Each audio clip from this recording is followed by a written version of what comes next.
Bueno, muchísimas gracias. Gracias por la presentación.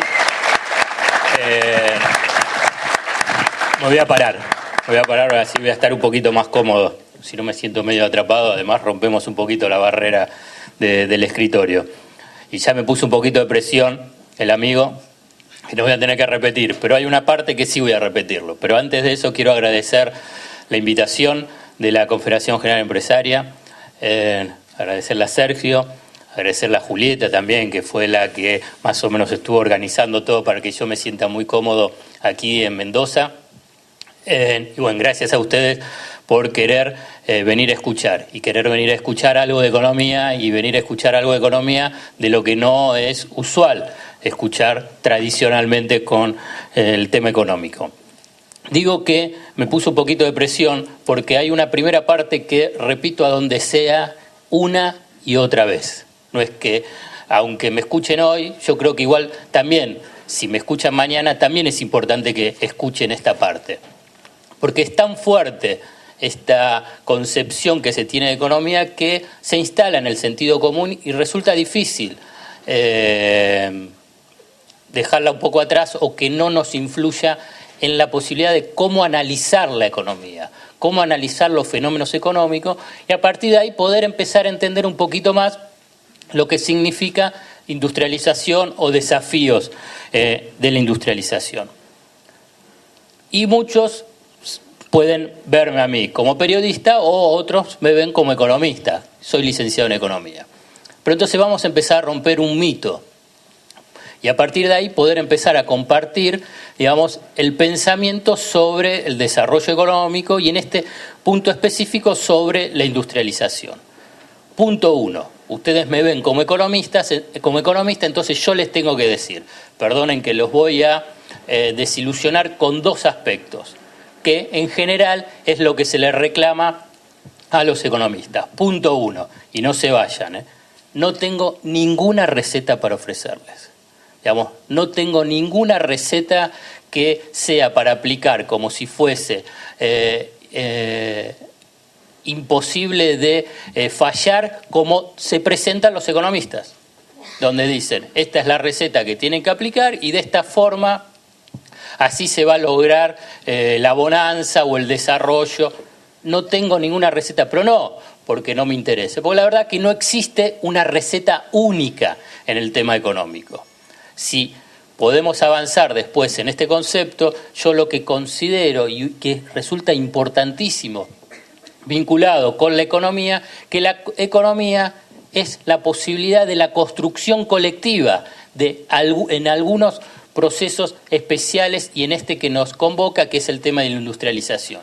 Si el industrial, si el empresario espera que venga una receta para poder industrializarse, la verdad que es el camino errado. Si a la vez hay un funcionario que piensa, un hacedor de política, que esta es la receta que hay que aplicar y por consiguiente después todos tienen que subordinarse a esa receta, la verdad que va a ir al fracaso. Y los economistas, lamentablemente, y digo los economistas para hacer una generalización, los economistas que en realidad circulan por los grandes medios o en todo caso son los que van construyendo el sentido común del análisis económico, se presentan como que tienen la receta para poder abordar los problemas económicos o en este caso los desafíos como es el de la industrialización. Vuelvo a repetirles, yo no tengo ninguna receta. Lo que quiero decir también es que los economistas que se presentan tampoco tienen una receta que es la receta de la bonanza, sino que obviamente la que tienen son recetas o en todo caso intereses particulares, intereses vinculados a ciertas minorías privilegiadas o del poder económico. La segunda desilusión que quiero transmitirle es que no sé lo que va a pasar. Los economistas se presentan permanentemente que saben lo que va a pasar. Es notable, porque la verdad que es una virtud que tienen pocos, salvo los astrólogos, los tarotistas, las brujas y todo, que les dicen qué es lo que va a pasar. En cambio, ellos se presentan como si tuviesen esa bola de cristal y dicen qué es lo que va a pasar. Y todo el auditorio, todos los medios, todos esperando a ese gurú que nos digan qué es lo que va a pasar. Bueno, les tengo que decir que los Reyes Magos no existen, les tengo que decir que los economistas pronosticadores tampoco existen, o en todo caso existen en la formalidad, pero que sus resultados es todo una mentira. Entonces, hay dos puntos importantísimos para poder empezar a pensar en forma conjunta el desafío de la industrialización. Pero para eso también hay otro punto muy interesante, y es que el que remarcó Sergio, que es cómo abordar un fenómeno económico. Hay un punto inicial, hay que pensar conceptualmente qué es la economía, porque si no tenemos ese punto de partida conceptualmente qué es la economía, bueno, vamos por senderos a buscar recetas. ¿Cuándo se busca receta? Cuando se piensa que la economía es una ciencia exacta. Entonces hay un resultado que el 2 más 2 es 4, que es el que presenta la economía convencional, los ortodoxos, los neoliberales, y que es lo que se enseña en gran parte de todas las universidades en Argentina y en el mundo, que la economía es una ciencia exacta. Bueno, vamos a desilusionar una vez más, la economía no es una ciencia exacta. Pero no es porque lo diga Alfredo Sayato, lo diga cualquier otra. La verdad es que la economía nació como economía política y nació como una ciencia social. Y sigue siendo una ciencia social. ¿Y qué significa que es una ciencia social? Que para también traducirlo en un lenguaje sencillo y que pueda ser comprensible y no entrar en grandes definiciones, la economía es un espacio de disputa de intereses contrapuestos de diferentes sujetos económicos y sociales. Y si es un espacio de disputa, o sea, de tensión entre intereses contrapuestos de diferentes sujetos sociales, significa que la economía está en permanente tensión y ruptura y en desequilibrios permanentes. Entonces, de esa forma se puede ingresar mejor en cada uno de los debates que existen en la economía argentina. Desde pensar qué es lo que pasa con el frente externo, qué es lo que pasa con la inflación, qué es lo que pasa con el sector agropecuario, qué es lo que pasa con la industria, qué es lo que pasa con los desafíos industriales. Entonces, estos son puntos esenciales, digamos. Si nos ponemos de acuerdo, pueden estar no de acuerdo, pero si nos ponemos de acuerdo van a poder entender mejor cuál es mi línea de pensamiento para tratar de comprender fenómenos políticos, económicos y sociales, y fundamentalmente algunos de los grandes debates que cruzan la economía argentina. Obviamente que hay otras corrientes de pensamiento económico legítimas y válidas, respetables, pero la que considero que resulta más fácil para comprender los fenómenos económicos es a partir de que no existen recetas únicas, que los economistas no saben lo que va a pasar y que la economía es una ciencia social. A partir de este marco conceptual, podemos empezar a entrar en el debate que nos convoca, en el tema que nos convoca, el desafío de la industrialización. Previo a entrar en algún punto, quiero decir, digamos, que hoy podamos plantear el desafío de la industrialización significa que hay un proceso de industrialización o de recuperación de la industria. Si remontamos y vamos al túnel del tiempo y nos vamos 15 años para atrás, encontraríamos que la verdad que el desafío de la industrialización no sería motivo de debate. En todo caso, sería cómo podemos sobrevivir los de la industria, o en todo caso, ¿hay industria en Argentina? ¿O la industria en Argentina tiene destino? Bueno, entonces ya partimos de por lo menos un escenario conceptual diferente para empezar a profundizar en los desafíos de la industrialización. Cuando hablamos de la industrialización en Argentina, resulta fundamental a nivel global y a nivel general plantearse, bueno, cómo es la estructura productiva en Argentina. Entonces, a partir de cómo es la estructura productiva en Argentina, cuál es el destino, cuál es el sendero para que la economía argentina pueda tener una industria dinámica y competitiva.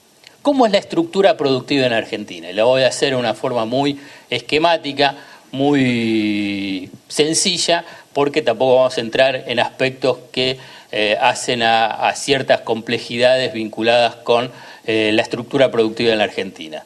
Pero vamos a identificar dos grandes sectores, el campo y la industria. El campo, debido a que desarrolla su actividad en tierras fértiles y con un clima muy favorable a nivel internacional, tierras fértiles que tienen un nivel de fertilidad y productividad por encima del promedio, o sea, es una de las tierras más fértiles del mundo, están en Argentina, sumado a que el clima es también muy favorable, hace que sea muy competitiva a nivel internacional. En ese esquema, ¿cómo es la industria? La industria es menos competitiva que el sector del campo, o sea, del campo. ¿Qué es lo que produce eso? Una estructura productiva desequilibrada, donde hay un sector muy dinámico, muy competitivo a nivel internacional, que tiene ventajas comparativas a nivel internacional y que puede exportar y por consiguiente ganar mercados externos precisamente porque tiene unas tierras más fértiles y clima más favorable. Esto lo que implica es que le da una productividad mayor y por consiguiente, frente a la industria, ¿cuál es el destino del capital dentro de esa estructura productiva desequilibrada? Bueno, vamos al sector que es más productivo, que tiene un nivel de productividad más alta. Frente a ese esquema, uno plantea decir, bueno, ¿por qué Argentina entonces debería orientarse y dedicarse fundamentalmente al sector agrario y al sector agropecuario ya históricamente? Pero ¿cuál es el punto que entra en colisión? ¿Cuál es el punto que entra en tensión? Que es una economía que no favorece la inclusión social, no favorece en todo caso la generación de empleo y por consiguiente la posibilidad de una estabilidad social y política. Si uno ve, simplemente se remite a la historia, lo que fue un periodo de crecimiento muy importante, basado en esas ventajas comparativas a nivel internacional entre 1880 y 1930, uno lo que puede observar es que a nivel social, la verdad, no era inclusivo, al revés, es excluyente. Lo mismo uno puede observarlo en el periodo de la dictadura militar, cuando comienza en 1976, que hay una ruptura del modelo de acumulación que había tenido previamente, es el modelo de sustitución de importaciones y por consiguiente industrialización, y que quiere volver a un esquema de primarización de la economía y por consiguiente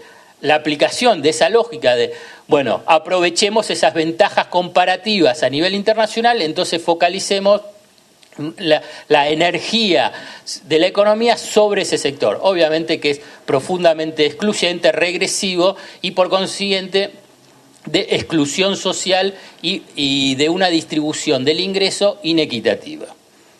Entonces, los que plantean, es decir, bueno, ¿cómo hacer para que la industria, que es menos competitiva que ese sector del campo, que es muy competitivo a nivel internacional, necesita ser financiado? Necesita ser financiado. O sea, una industria, ¿para qué la necesitamos o por qué requiere un país para que tenga industria? Primer punto, está en función a la generación de empleo, de inclusión social, de no ser vulnerable a la necesidad de la importación de todos tipos de productos, salvo los de alimentos, y por consiguiente necesita una importante corriente de financiamiento público como a la vez de inversión del sector privado, o sea, del que apuesta a esa industrialización. En ese proceso que comienza en 1930 por la crisis internacional, el proceso de sustitución de importaciones, el comienzo de la industrialización argentina, que fue un proceso de industrialización inducido por una crisis internacional, recién en el 45 comienza un proceso de industrialización deliberado, con unas políticas públicas deliberadas para la industrialización. Y después, durante la década del 60, con la incorporación del capital extranjero, de las multinacionales, para fortalecer algunos sectores importantes del eslabón de las cadenas productivas. Pero, ¿qué es lo que sucede? Una industria que no logra su maduración, ¿qué es lo que requiere? Mayores importaciones de bienes de capital. Y con mayores necesidades de importación de bienes de capital para expandir su frontera productiva, implica la necesidad de divisas. ¿Quién da esas divisas para poder financiar el desarrollo de la industria? El sector más competitivo. El sector más competitivo a nivel internacional que puede exportar sus productos y es competitivo a nivel internacional, que es el sector agropecuario. Entonces, esas divisas son necesarias para financiar el desarrollo de la industria. Y aquí aparece uno de los puntos que empieza a mostrar las debilidades de este proceso de industrialización. Si el sector más dinámico es el sector primario y es el que consigue las divisas para financiar la industria, que esa industria no es competitiva a nivel internacional para conseguir esas divisas, es el que consume las divisas por la importación de bienes de capital, porque no los produce a nivel local, porque requiere todo un proceso de aprendizaje y de tiempo que necesita para avanzar y profundizar para generar producción local. Bueno, llega un momento que esas divisas empiezan a escasear. Empiezan a escasear en función a que la economía crece, porque ahí hay un impulso de la industria, la economía crece. ¿Para qué habíamos planteado ese objetivo de la industria? Es porque es de inclusión social, de generación de empleo, por consiguiente de crecimiento económico, de incremento de consumo y también de crecimiento industrial. Todos estos factores lo que son consumidores de esas divisas que genera el sector agropecuario. Y por consiguiente, en ese proceso, históricamente en Argentina, llegó un punto donde esas divisas empiezan a escasear. ¿Por qué? Porque ese superávit comercial, que eran esas exportaciones que tenía el sector primario, frente al crecimiento de las importaciones del sector industrial, se come el superávit de la balanza comercial. El superávit de la balanza comercial, la diferencia entre lo que se exporta y de lo que se importa, lo que se vende al exterior de lo que se compra al exterior. Esta es la famosa restricción externa. Esta restricción externa es el que pone límites a los procesos de industrialización en Argentina. ¿Pero por qué pone límite a los procesos de industrialización en Argentina? Porque generan crisis. Son las tradicionales y típicas crisis que ha vivido la Argentina por la restricción externa, o sea, por la escasez de divisas. Entonces esas crisis provocan, frente a que no hay las divisas suficientes, una brusca devaluación. Esa brusca devaluación genera un fuerte salto inflacionario. Ese fuerte salto inflacionario genera una caída del nivel de actividad económica, una situación de recesión, y nuevamente quien queda golpeado es el sector industrial junto con el sector del trabajo y del empleo. De esa forma es que la industria permanentemente va tropezando y no puede lograr un nivel de maduración históricamente en Argentina. ¿Para qué? Para que esa industria sea lo suficiente madura, competitiva y dinámica para poder empezar a exportar y ser competitiva a nivel internacional y ya no depender del superávit de las divisas que genera el sector primario. Uno puede decir, esa restricción externa, ¿cómo enfrentar esa restricción externa? Tradicionalmente, y ya no por fruto de ese modelo de acumulación basado en el desarrollo industrial, esas restricciones externas fueron financiadas con endeudamiento. Bien se sabe que si ese endeudamiento no va en función al desarrollo productivo, o sea, a la generación de capital reproductivo, lo que genera finalmente es una fenomenal crisis como la que se vivió en el 2001 con la cesación de pago y toda la crisis que vino en consecuencia. Entonces lo que se necesita en todo caso es ese endeudamiento, es un endeudamiento para financiar al sector productivo y financiar la expansión de un capital reproductivo, para generar una ampliación de esa base industrial generadora o posible generador de mayores divisas, para que sean más competitivos. Ahora bien, eso es uno de los caminos. Otro de los caminos es la inversión del sector privado. La inversión del sector privado para precisamente incrementar su competitividad en función a seguir esta secuencia que yo antes les mencioné. Ahora bien, ¿qué es lo que sucede en este periodo? Para ya dar este marco conceptual que ya se los mencioné, ¿qué es lo que sucede en este ciclo político de estos últimos 10 años? La economía tuvo y tiene un fuerte crecimiento económico, la fuerte devaluación a partir de la crisis de la deuda, la cesación de pago y la mega devaluación llevó a que un tipo de cambio muy alto actuase como una barrera para la importación y por consiguiente de impulso a una sustitución de importaciones en sectores de fácil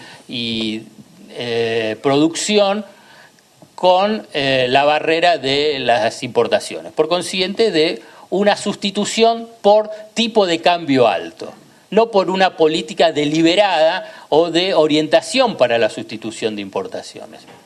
Obviamente que a medida que fue avanzando los años, este ciclo político, ese espectacular colchón cambiario de esa mega devaluación se fue comiendo, fue disminuyendo, cosa que es usual en cualquier proceso de fuerte ajuste cambiario. Incluso en Argentina la verdad que tuvo un proceso aún mucho más largo de que se empezó a comer esa competitividad ficticia, porque no es la competitividad fruto del incremento de la productividad y del dinamismo de la industria, sino fruto de una fuerte barrera al ingreso de la importación por la fuerte devaluación, bueno, se fue comiendo. Entonces, en ese proceso, ¿cómo es que la industria puede enfrentarse a esa restricción externa que se avecina históricamente por esa estructura productiva desequilibrada que yo les mencioné que tiene la Argentina? Es invirtiendo. Y es invirtiendo en una forma importante, con tasas de inversión que sean muy elevadas. Y la verdad que lo que uno observa en el recorrido desde el 2003 hasta el 2011, que es el último dato para poder analizar desagregado por sector económico, la intensidad de la inversión en la Argentina, uno lo que observa es que los sectores, digamos, la cúpula empresaria, las primeras 500 grandes empresas en la Argentina que representan más de casi el 60% del Producto Bruto Industrial, o sea, de la generación de producción industrial, ha invertido muy por debajo del promedio de la tasa de inversión sobre el Producto Bruto Interno en Argentina. Alrededor entre el 14 al 15%, cuando el promedio ha sido entre el 20 y el 24%. Entonces uno se puede preguntar, bueno, ¿quiénes son los que han invertido? Bueno, todos los otros subsectores debajo de esa cúpula empresaria han invertido y han invertido mucho. Lo que ha permitido precisamente esa tasa de inversión elevada que ha impulsado el crecimiento económico y el crecimiento industrial. Ahora bien, ¿qué es lo que sucede si no hay una inversión sostenida e importante en esa cúpula empresaria, que teóricamente es la que es más dinámica y debe ser más dinámica en el desarrollo industrial? Empieza a ver esos cuellos de botella, ese acercamiento a esa restricción externa fruto de la escasez de divisas. Pero ese recorrido tradicional de la economía argentina incorpora dos factores adicionales y dos factores adicionales negativos en función a poder extender esa restricción externa, y cuando digo extender esa restricción externa es la posibilidad de extender en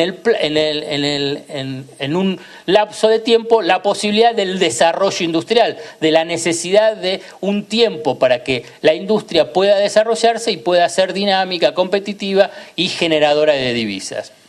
¿Cuáles han sido dos de los factores? Uno que es propio de la responsabilidad del sector empresario, y cuando digo sector empresario, la verdad estoy hablando en forma genérica, en forma global, en términos promedio, no me estoy refiriendo a nadie en particular, por ahí alguno no se siente identificado, es válido porque estoy hablando en términos globales, en términos agregados del sector empresario.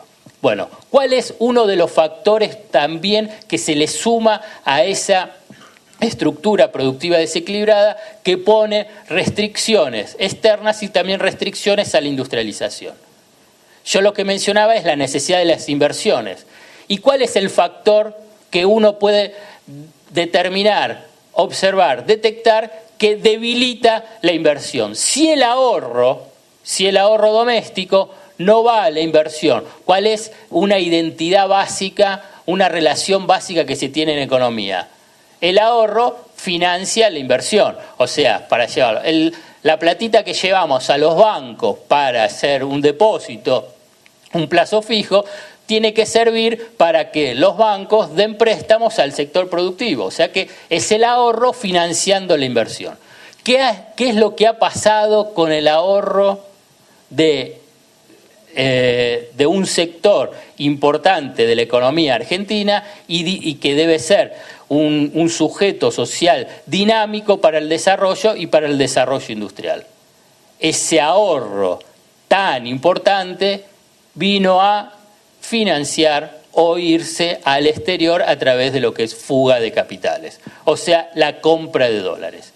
Desde julio del 2007 hasta octubre del 2011, números redondos, 80.000 millones de dólares se transformaron. Lo que es ahorro se transformó en compra de dólares. La compra de dólares es retasear capital doméstico, ahorro doméstico que debe financiar la inversión, a financiar al emisor de esa moneda. La verdad, el emisor de esa moneda es Estados Unidos, o sea, que sirve para financiar a Estados Unidos. Pero saquemos de lado ese aspecto, sino, digamos, para no ingresar en el terreno sobre el dólar y sobre el financiamiento de la potencia económica mundial, de sus desequilibrios a partir de que tiene una moneda de valor de aceptación universal y por consiguiente todo el mundo financia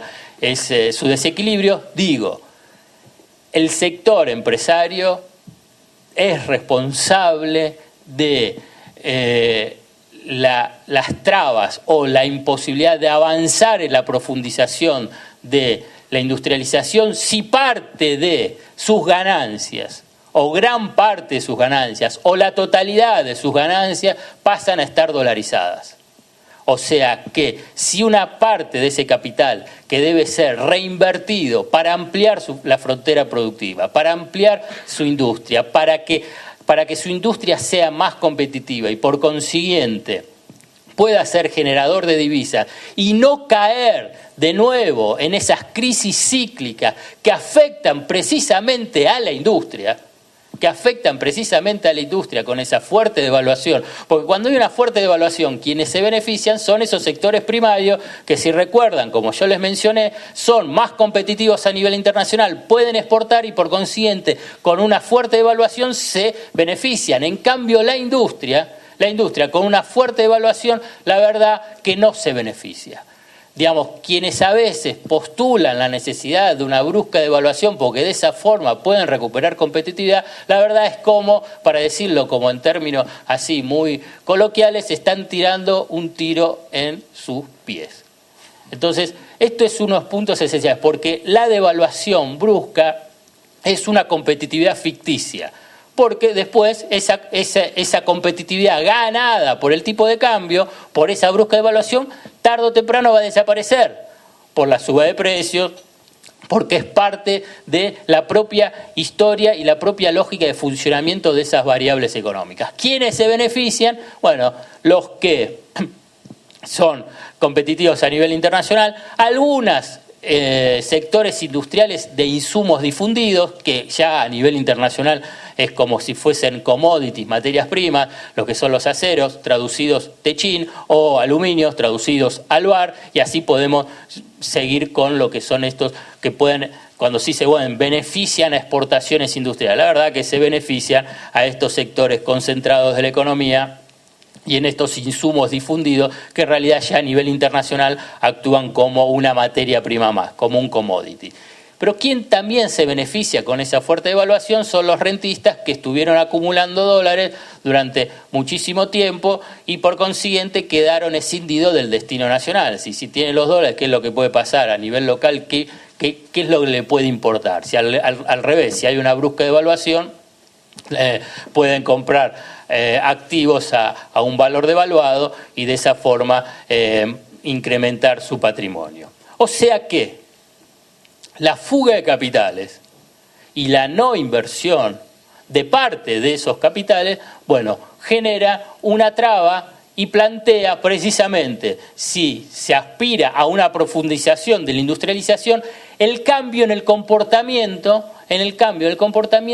de este sector empresario. Ahora, después voy a retomar el tema del comportamiento del sector empresario, pero quiero decir otro factor más que hoy plantea el acercamiento de la restricción externa, tiene que ver con el déficit del sector energético. Las divisas que absorbe el sector energético a partir de la necesidad de las importaciones es lo que genera también un escenario de tensión en este proceso de aspiración, de profundización de la industrialización. Pero quiero retomar lo que recién estaba mencionando sobre el comportamiento del sector empresario en función, o el sector industrial en función a plantear los desafíos de la industrialización. No hay que ir mucho a la historia, pero a veces vale la pena repetir algún concepto muy básico que ya ahora ya se está enseñando en las primarias, también, ahora ya obviamente también en la secundaria, y que se estudia en la universidad, que ha habido una revolución burguesa. La revolución burguesa significó dejar el feudalismo y que pase a tener un rol importante la burguesía. Si bien a veces es como que un concepto que parece que tiene que ser propiedad de sociólogos o del mundo académico, me parece que resulta importante retomar y empezar a reconocerse en los sectores empresarios la necesidad de ser una burguesía. Y cuando se dice una burguesía nacional, si hubo una revolución y esa revolución dejó atrás el feudalismo y empieza el desarrollo del capitalismo, lo que marca, al revés, es un elogio. Es uno de los sujetos más dinámicos y debe ser el sujeto más dinámico del desarrollo del capitalismo. Ahora bien, es el sector más dinámico de los desarrollos de los capitalismos, de los países que se desarrollaron y pasaron a ser potencias a nivel mundial, es porque han tenido una burguesía nacional dinámica. Si uno analiza las historias de Estados Unidos, Francia, Japón, Alemania, Italia, bueno, lo que va a detectar en ese recorrido de su historia es que han tenido una burguesía dinámica comprometida con el destino nacional. Con el destino nacional, obviamente, con una íntima interrelación con el poder político que ha permitido a través de diferentes prerrogativas, a través de diferentes políticas que beneficiaban a esa burguesía para que esa burguesía se desarrolle invirtiendo a partir de los beneficios y las condiciones favorables que le brinda el poder político, o sea, el Estado. El Estado surge también con la revolución burguesa que deja atrás el feudalismo y empieza el desarrollo del capitalismo. O sea que si el sector empresario nacional, el sector empresario argentino, no empieza a reconocerse como burguesía nacional y como tal, la necesidad de ser un sujeto activo, dinámico e importante para el desarrollo nacional, bueno, el desafío de la industrialización va a quedar simplemente como una buena intención. Pero para reconocerse como una burguesía nacional comprometida con el destino nacional, la verdad que hay un punto esencial. Si es rentista y fugadora serial de capitales, bueno, esa burguesía no es dinámica y es como el concepto que puse en el libro y que Sergio bien lo ha rescatado, es una burguesía fallida. ¿Por qué fallida? Porque en otros países que se han desarrollado han tenido una burguesía dinámica y bienvenida sea. Se requiere una burguesía dinámica para el desarrollo de las economías capitalistas. Y el mundo hoy es todo capitalista. Y por consiguiente, lo que se requiere es esa burguesía, ese sector empresario comprometido con el desarrollo nacional. Ahora bien, ¿cuál es el comportamiento? Y por eso es lo que yo antes le mencionaba y que quería retomar. La conducta histórica de la burguesía en Argentina. Del sector empresario, si les resulta un poco todavía chocante esta palabra de la burguesía, pero que requiere ser para mí revalorizada. Bueno, rentista y fugadora serial de capital. Pero esto es un comportamiento histórico que, si el sector empresario aspira a romper con la historia, es precisamente tener que dejar atrás este comportamiento. Es rentista, la verdad que hay comportamientos que tienen que ver con la historia, tienen que ver después comportamientos que tienen que ver con políticas económicas que se han tomado, pero que en última instancia requiere ser reconocido ese comportamiento rentístico para tratar de superarlo. Es rentístico, para decirlo de una forma también muy sencilla y muy sintética, bueno, porque nace, la verdad, con también una cosa que mencionaba Sergio, esta lucha entre libre cambio y industrialistas. La verdad que en Argentina triunfó el libre cambio, fue derrotado el industrialismo, a diferencia de experiencias, por ejemplo, que ahora justo ayer se mencionó, de Canadá, Australia, pero si uno quiere ir a un caso más conocido, es el de Estados Unidos. Bueno, la guerra de secesión, la guerra civil de Estados Unidos no ganó el sur esclavista y librecambista, sino que ganó el norte industrialista. Entonces, en Argentina ganó el libre cambio, sumado a que la distribución de la tierra en Argentina quedó en pocas manos, que es lo que yo mencioné al comienzo cuando hablaba sobre la tierra. Bueno, la tierra en Argentina tiene estamos bendecidos porque es una tierra muy fértil y que hay unas condiciones climáticas muy favorables, lo que brinda una renta extraordinaria, una renta superior a lo que se obtiene en otras tierras, en otros países. Por consiguiente, hay una renta diferencial. Lo que lleva a que si hay una concentración de la tierra muy fuerte, esa clase empresaria que se ha conformado, ¿cómo se transforma? En rentista. Entonces, eso es un origen histórico de por qué. Porque el sector empresario también tiene que decir, bueno, pero ¿por qué? Digamos, no es un orden natural, un designio divino que pasó a ser esta cuestión rentística. El sector empresario tiene que empezar a reconocer históricamente cómo es que ha surgido esa conducta rentista para tratar de desafiarla, para tratar de romper con ese comportamiento, para poder romper con ese destino es que tiene que conocerlo, tiene que conocer cuál fue ese origen. Después ha habido políticas económicas que han sido motorizadas fundamentalmente a partir de la dictadura militar del 76-77, que agudizaron esos comportamientos rentísticos.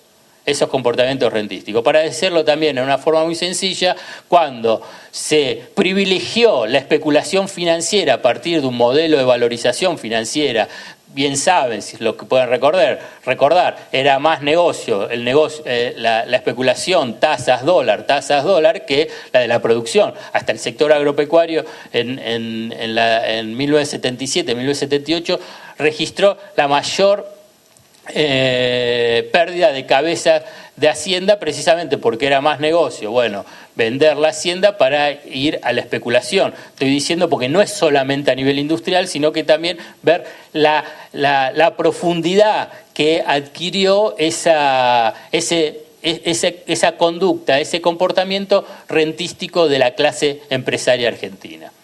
Y esos se extendió porque el libre cambio, la apertura del sector externo, el endeudamiento, llevó a que el negocio sea la especulación y no la producción.